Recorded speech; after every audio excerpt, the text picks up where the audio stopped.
This doesn't have anything to do with today's video, but remember these guys? They're the real MVPs.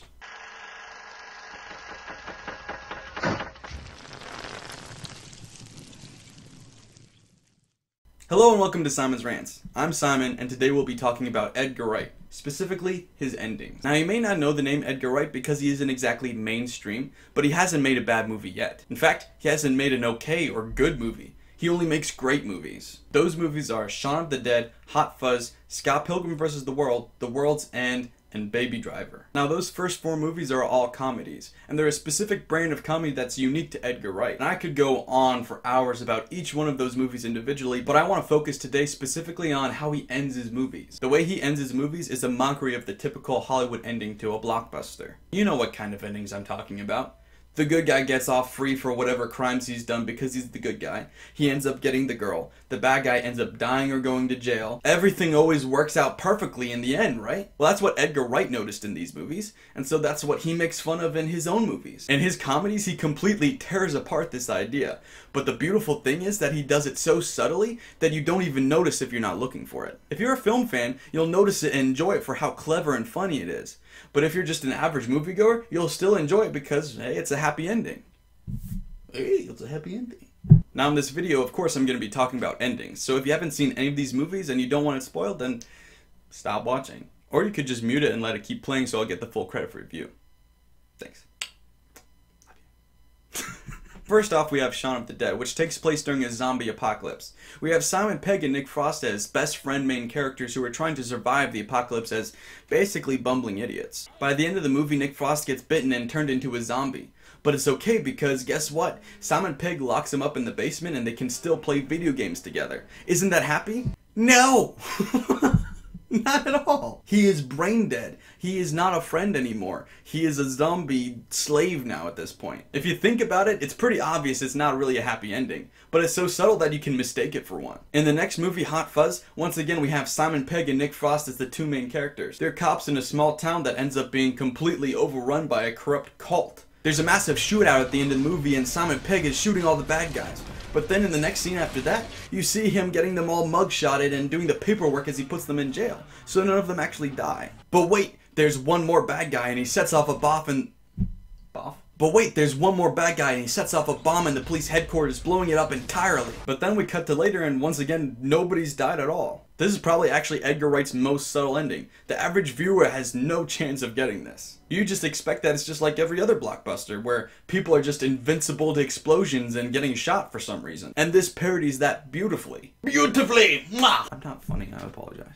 Next up is Scott Pilgrim vs. the World, which is probably Edgar Wright's most different ending. It's also his first movie that isn't a straight comedy, because it's more of a romantic comedy. The ending is also different because, well, the studio actually got involved in this one too. The original ending had Scott Pilgrim end up with Knives Chow instead of Ramona Flowers at the end, but that didn't go well with audiences at screen tests. So naturally the studio panicked and Edgar Wright went with a more traditional ending of him going with Ramona Flowers instead. The entire plot of the movie is about him winning over Ramona Flowers, so when he doesn't get her at the end it kind of feels pointless. But that was the point. It was supposed to be pointless. Not every ending is supposed to match up with what you expect it to. We can be using all our strength to work towards one thing, and then it just never happens, and then something else just naturally happens on its own. At least we still get Scott realizing that he's not the good guy like he thought he was all along. But that is unfortunately toned down from what it is in the books, when he realizes that he is a douchebag. So overall, probably my least favorite Edgar Wright ending, but I bet it's his least favorite too because it's not what he wanted to do with it. Next we come to The World's End, which is considered Edgar Wright's worst movie, but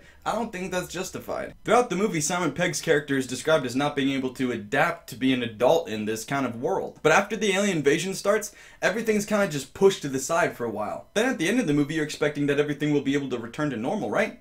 No. Now instead, the survivors of the events of the movie are forced to live in a post-apocalyptic wasteland. But it's not a sad ending because Simon Pegg's character, who was a loser in the real world, is a hero in this world.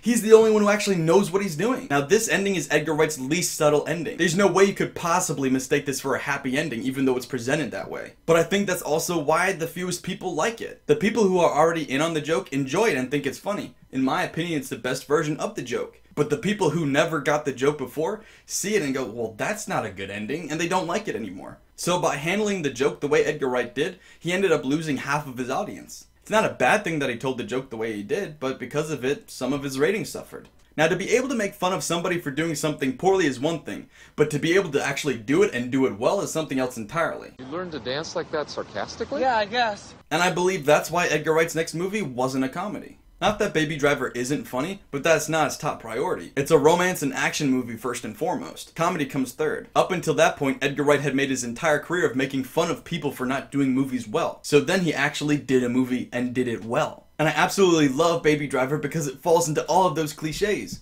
No, it doesn't. And I absolutely love Baby Driver because it doesn't fall into any of those cliches. Yes, the bad guy dies, and yes, he gets the girl, but it's not really that simple. The bad guy does die at the end of the movie, but the bad guy isn't even who we think the bad guy is at the beginning of the movie. And Baby actually has to go to jail for the crimes he committed. We do get a scene where he then gets out of jail and is reunited with the girl, but it's filmed just like the daydream sequences, so we don't know if it actually happens that way or not. And that's what makes it so perfect. It's both completely logical and emotionally pleasing at the same time. And the ending leaves it open for interpretation. So a casual fan can completely enjoy it for the happy ending that it gives you, but a film critic can look at it and go, well, maybe that's not even what happened. Up until that point, to me, Baby Driver was just a good movie, but the ending made it great. And that's when I realized that Edgar Wright might be the best writer at writing endings that I've ever seen in movies. Honestly, between him and Christopher Nolan, it's one or the other as the best in Hollywood at that right now. So here's hoping that Baby Driver will help Edgar Wright be a mainstream name, and everybody will be able to appreciate how much talent he has at writing and directing.